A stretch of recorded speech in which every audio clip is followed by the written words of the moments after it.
Hi everybody, and welcome to this week's sales tip of the week on what is a very dull and rainy Monday afternoon. So I'm really hoping this sales tip is going to bring a little bit of sunshine into your afternoon. So what we're going to talk about this week is actually quote follow-up and how quickly you are doing it. And I've decided to talk about this week following a number of conversations I've had with my clients this week about that very subject, about following up quotes. So those of you that actually have quoting as part of your sales process, my question is to you, how quickly are you following them up? And what was really interesting when I was talking to some of my clients last week is some of them were following them up after a week, after 2 weeks.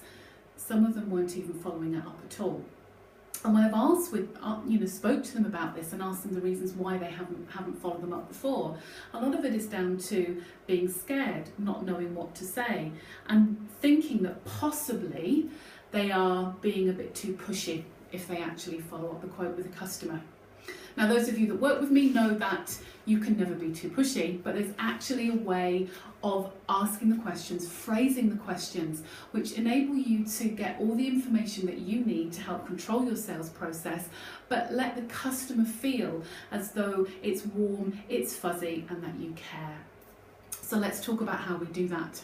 So how quickly do we follow up those quotes? Well, 24 hours or 48 at the very outside.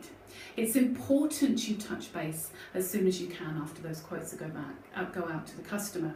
And the reason behind that, I talk about control and controlling the sales process, understanding all about the knowledge behind that, and I'll come back to that in a minute.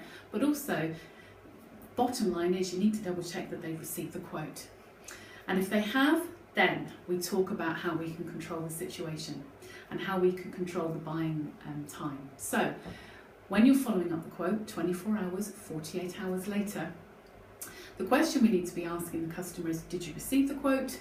And are there any questions at this stage? Have you had an opportunity to look at the quote? And if they have had an opportunity to look at the quote, the question we need to be asking is, how would you like to proceed?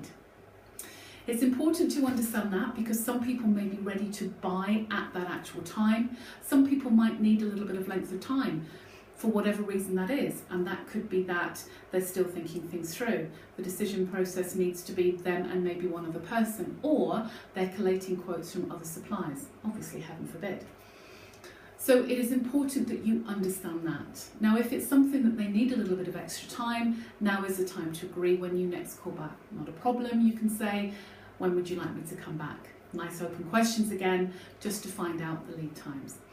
If they are getting quotes from other people, what you can do is at this stage ask, okay, not a problem, what is going to be your decision-making process? Is it going to be cheapest quote? Is it going to be something that is going to be more of a driver, like quality of service or the details around the product that you supply? By asking those questions, you understand exactly what is required. Now, let's cover off the fact that 24 and 48 hours may feel a little bit too soon to people. But please, guys, I guarantee you that asking these lovely open questions of your customers is building that rapport. And just think about it from this point of view. Let's put the shoe on the other foot just for a minute. Say, for example, you had invited 3 people round to quote you on something for your business or for your home. 3 people turn up, you're giving 3 people an opportunity to get your money for you to spend with them.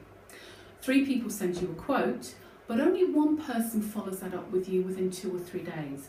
Asks you if you're happy, ask if you have any questions, and very nicely starts to build a bit more rapport, show interest in you, show interest in your business. And the other 2 people don't. So who are you going to place your business with? I know the answer to the question that I would give would be the person that has shown an interest in my business, that clearly wants to work with me, that is very keen to work with me. And this is what following up quotes also communicates. We want to work with that customer, we're keen to work with you. Not desperate, because the question and technique that I've shown you doesn't show desperation, but it shows that we're keen. We're not following up with the customers. They're not going to call us because they don't think we want the business. So some little hints and tips there surrounding quotes and following up. I hope you've enjoyed it.